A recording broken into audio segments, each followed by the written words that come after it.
Over the past few years, you may have noticed a quiet revolution going on at Audi. Now, in the old days, they stood shoulder to shoulder with their partners Volkswagen, and in most cases, they shared dealer premises.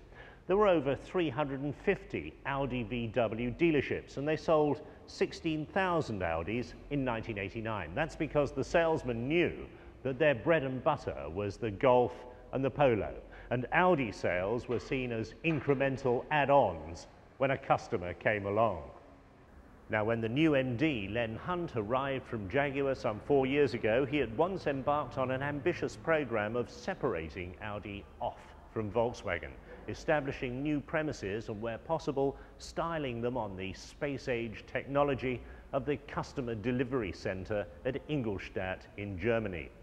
They're called hangars, and there's some 40 of them in the UK at the moment, and the number of Audi dealers has fallen to just 135.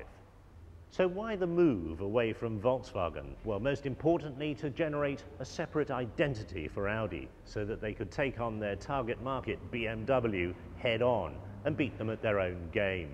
No other two franchises up to then had worked so closely together in the same premises as Audi and Volkswagen.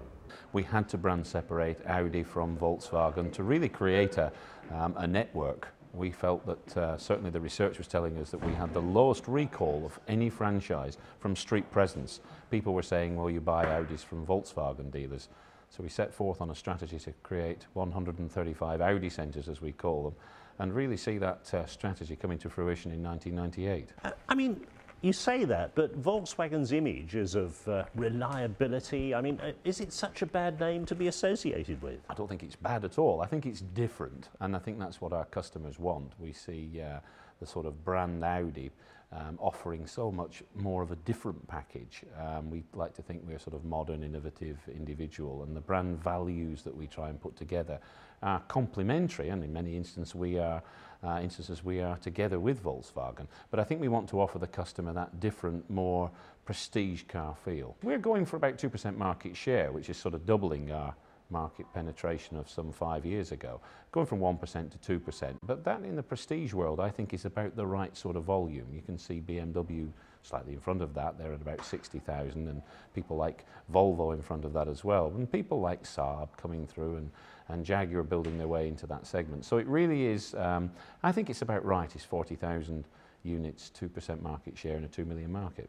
It's a big gamble for Audi. Heavy investment from the dealers, centres, heavy investment from the marketing team in the UK, and heavy investment from the factory. But with the success of the saloon car racer paying off in terms of the age of the young executives who want to be seen in Audis, the gamble looks like paying off. Audi really has discovered that everyone's different.